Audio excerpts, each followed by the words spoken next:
The other one is, it's a perversion of fitrah. Right? And that's part of what's happened in our culture, is that these anti-heroes, where the films now, they make the heroes the evil ones. There's a moral obligation in literature. If you read Shakespeare, all the bad guys get theirs in the end. None of them. Read Richard III. Right? They all get theirs in the end. Even a lot of the good ones, because of some tragic flaw that they have, like Othello. It brings them down, their hubris, or their jealousy, or their ignorance. Right? But this is consistent in all great literature. They do not glorify evil people. And that's one of the things about our culture that's deeply troubling, is the glorification of these anti-heroes.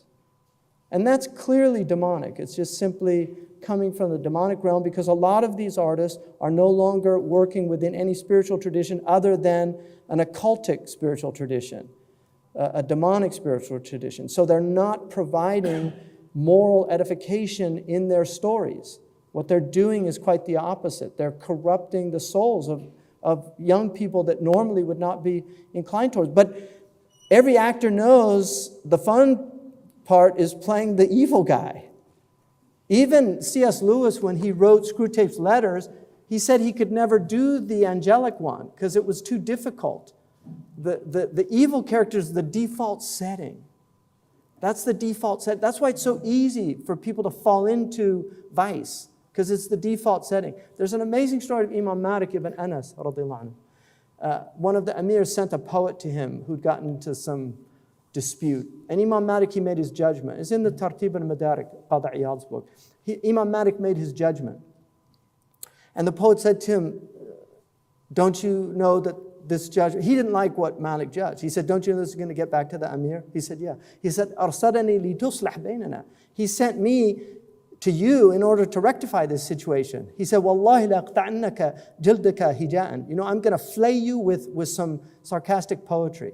Because he was a poet, and the Arabs know if the poet gets angry, they do what's called hija.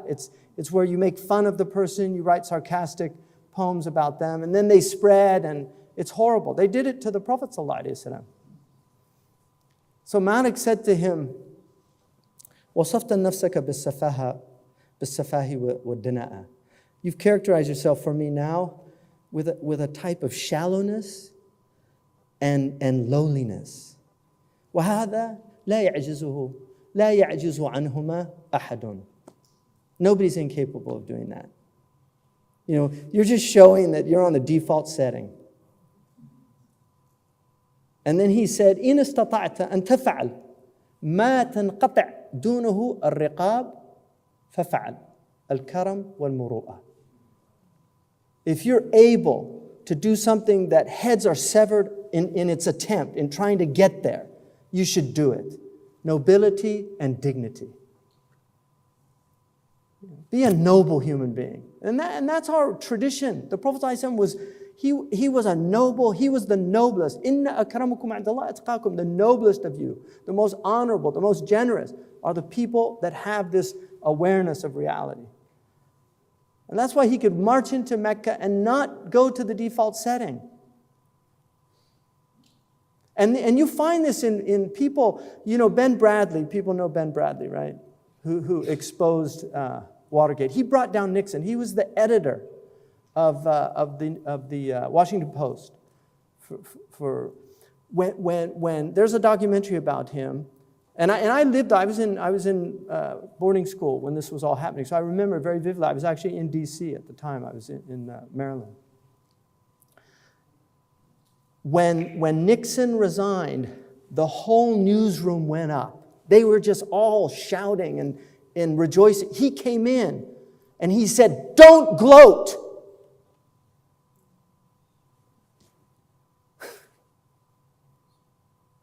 That's nobility. Don't gloat. You shouldn't be happy that we just brought down the President of the United States. This is our country. That's called shamata. When you're happy to see your enemy in a bad situation. Nobility is you'd rather see them in a good situation. And you're sad that this is what it's come to. That's nobility. And that's our Prophet ﷺ. When he came in, what do you say I'm going to do to you? Akhun kareem. Ibn Akhin kareem. You're a noble man, the son of a noble man. He said, Idhabu. La tathriba alaykum al-yawm. He said what Yusuf said to his brothers. La tathriba alaykum al-yawm. I find no blame in you today. Idhabu antum at-talaqa. You're all free. That's who our Prophet ﷺ was. That's nobility. That's what the Muslims, that's our ideal. That's what we should be elevating ourselves, trying to achieve that. So it's important, right?